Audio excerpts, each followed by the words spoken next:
Hello everyone, and welcome to the inaugural episode of the One4U audio show. My name is Adnan Kureishy, and I am your host.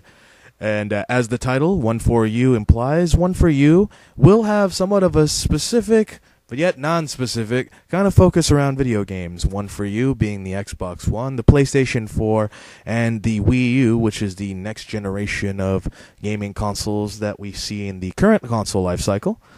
And even though that's the title of the show will not really have much of a focus. It may have a focus one day on video games and have another focus on something else completely different, like whatever is out on the movies that I just saw or something of the sort, or pro wrestling, because I myself am actually a pretty big pro wrestling fan.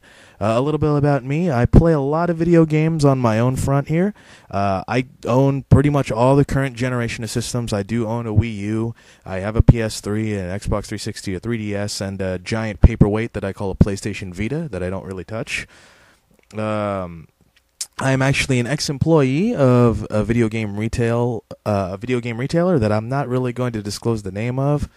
But I'm pretty sure everyone that knows me knows which one it was, and of the major retailers, you can try and pick and save in your guess here. The reason I decided to start doing this show is because, I listen to a lot of podcasts, and I've always heard a lot of people that, through those podcasts, that kind of inspired me to just get on the internet and talk about these things on my own. And I just wanted to give a shout out to some of my inspirations of the podcast I listen to, the Rooster Teeth podcast, done by Rooster Teeth Productions, who you guys will know for producing Red vs. Blue, or two of my favorite things ever, Immersion and the Rooster Teeth Shorts. All very funny. Go check them out. You can check them out at roosterteeth.com. Another one that inspired me is Colt Cabana's Art of Wrestling podcast. Colt Cabana is an independent pro wrestler who actually had a little bit of time in the WWE. Didn't make it there, but he's big on the indie. Started a podcast that's really interesting insight on the lives of pro wrestlers and their personalities and just the inside of the business, as well as Vic's Basement podcast, hosted by Victor Lucas, who founded Electric Playground and Reviews on the Run. Very popular shows about video games that air specifically in Canada, but you can watch the show at reviewsontherun.com and electricplayground.com, and you can catch up with his actual podcast at vicsbasement.com. It's hosted by Victor Lucas and Scott C. Jones, both phenomenal hosts for that podcast, so take a listen to them if you ever get a chance to as well. Now, what I wanted to focus on with the inaugural edition of this show is a pretty hot issue. It's, heat of the moment. That's kind of how I named the show myself. It's about the next generation, but more specifically, what I wanted to focus on with this episode is something that heated me a bit, and I think is an issue that should be touched on, is the fact that we now have ourselves the PlayStation 4 announced, and we have ourselves the Xbox 360 announced. The Xbox One, the successor to the Xbox 360. And what we have here is we have a lot of specs. We have some pretty graphics, as expected. Everything's going to look prettier on your next systems. You have a timeline release that's going to be sometime at the end of the year, no date specific. We're going to find out a lot more at E3 this year. And E3 is just coming up very soon, in the next 30 days. Less than 30 days, we're going to get to E3 very soon. But what I wanted to touch on specifically is a feature that is lacking from both the PlayStation 4 and the Xbox One, and that is backwards compatibility. Now, in all honesty, when I was watching the 360 press conference, some of that, or the Xbox One press conference, some I saw on that, as well as what I saw on the PlayStation 4, they showed off a lot of no games, but it's cool. It was a console reveal, I understand that, but software is what drives hardware, but it was all about the hardware in this case. But the specific thing that really annoyed me and unsold me this year, at least, from getting either of those systems so far, unless it changes, is the lack of backwards compatibility. Now, myself, I am not really prone to favoring a company over the other. I will play anything that has good games on it. That's why I've pretty much bought every single major retail system that's come to market, because in order to have perspective, you can't just look at one thing and go, yep, this is better than this all the time. Like, if every time I was asked the question at retail, 360 or PS3, I'm like, that's a really short-ended way of looking at things. You can't just play one and expect you've got the greatest thing ever. No, you've got to experience everything from all fronts. You just can't likewise and close yourself off to what are going to be great experiences on any platform. So in my specific topic today, I'd like to discuss backwards compatibility and how I feel the lack of backwards compatibility in this particular time in our history is really hurting of the industry as we move forward. So the reason being is that they could have told me pretty much anything and I would already be sold as long as I have my back catalog of games still able to play, you know? The always online thing doesn't bother me too much. The lack of used game support, I get that people are going after piracy. So okay, so we're gonna lose out on a lot of things, but I didn't want to lose backwards compatibility, and here's why. As we've moved forward technologically as a society, we have here a huge push toward digital. Not just in the video game space, but also in movies and music. Everything has gone digital, and digital delivery is pretty much the future of just technology as a general whole. And where we have a problem here is that there has been that huge push towards digital, not just selling the retail stuff, but even our digital-only items with Xbox Live Arcade, PSN, WiiWare, the eShops, all that other stuff. So when we had DVDs come out, and then we switched to Blu-ray, and we also had digital delivery. Our digital delivery for movies, our digital movies, they were able to, you could play those on a variety of different platforms, typically without any problem. Especially when we talk about music and MP3s. MP3s can be used on pretty much any format, almost like. So it's not like when we got a new version of the iPad or a new version of the iPhone or next iOS updates, you couldn't just stop listening to your old music. You invested in that library, and you can carry that library for you as long as you can, as long as, digital is still the thing.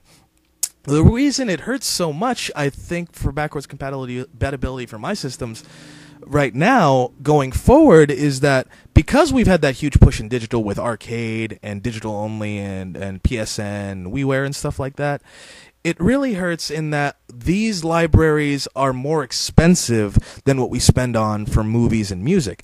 A movie that you're going to pay for, like a Blu-ray will come out 30, or DVD 20, something like that, and sometimes it'll come with a digital copy. You're spending that much. And then songs, an album would be like $15 or $20, and then you can buy songs individually for $1 on iTunes or whatever service you use. Video games, however, we spend $60 on a full investment on these platforms.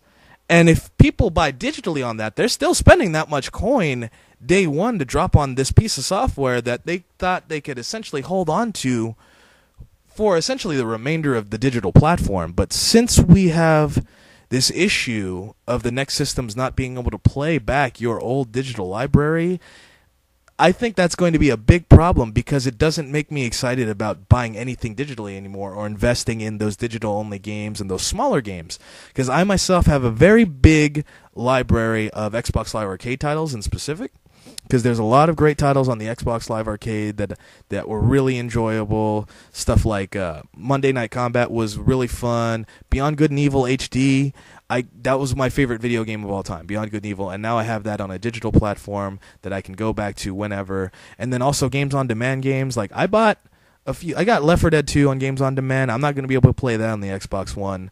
And then my digital stuff on the PS3, you got Journey, Flower, Flow, the 3 games from that game company. Those aren't going to be playable on your PS4.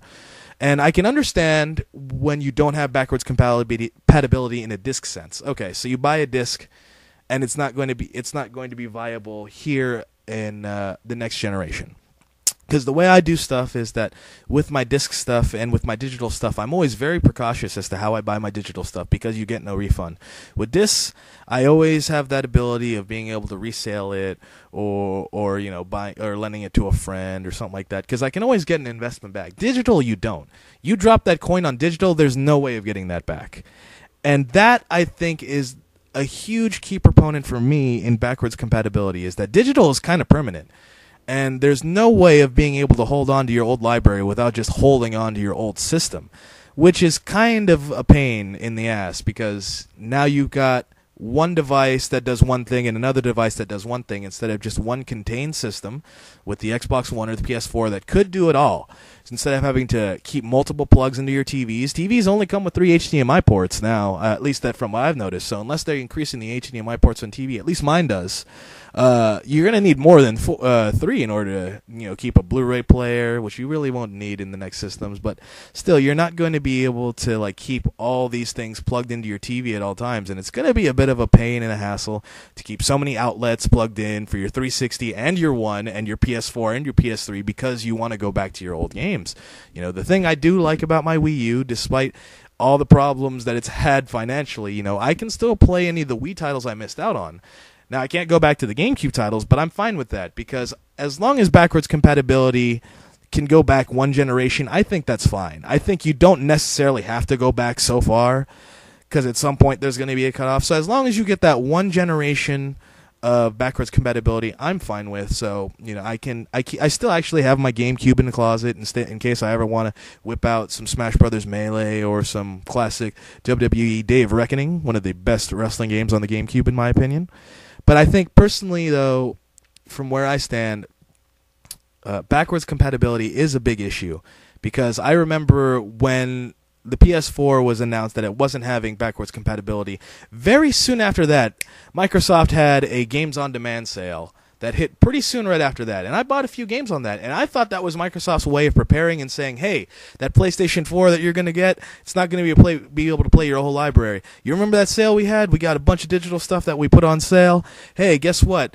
Day one, even if you don't have anything for your Xbox One yet, you still have some great old games that you can enjoy until you can get the funds to essentially move on to our new content and our new software, which is potentially going to cost $70 now with the way that development prices are rising, and we are in new technologies and things are going to get more expensive, and it's going to be a very hard console generation, I think, as far as financials. And I think that cheaper pricing with certain things like digital, when we have stuff like Steam that has those great sales that so many people take advantage of, and we have those times where you just see general sales, and we live in a market now where we can't survive paying $60, or now it's going to be more than $60 for a piece of software. Honestly, the game industry is not going to be able to survive on that, and that's where I think some stuff like mobile platforms like the iOS and Android, they've been able to get so successful because it's so cheap to play games on those compared to your home systems. Now, there's still nothing that compares to a home system, but it's still understandable that I think we're living in a different economy now, especially for video gamers, that cheaper is going to designate how we move forward with our purchasing of our games. And I think something like Ouya, which is going to try and deliver something cheaper, is going to be an interesting alternative that's going to be introduced into the market. So that's what I wanted to say about backwards compatibility. I hope you guys enjoyed the first episode of One4U. Please leave some feedback, some comments, some ratings here in the comment section. Please feel free to subscribe to the channel. I don't know how often I'll be putting these out. I'll try and put them out like once a month, maybe. So if you like them, hopefully they'll keep coming out. Also, feel free to follow me on Twitter at @the_Adnan. And leave me your comments and your feedback there too. All right. So this has been the show, and I hope it was a good one for you. This one has been One4U.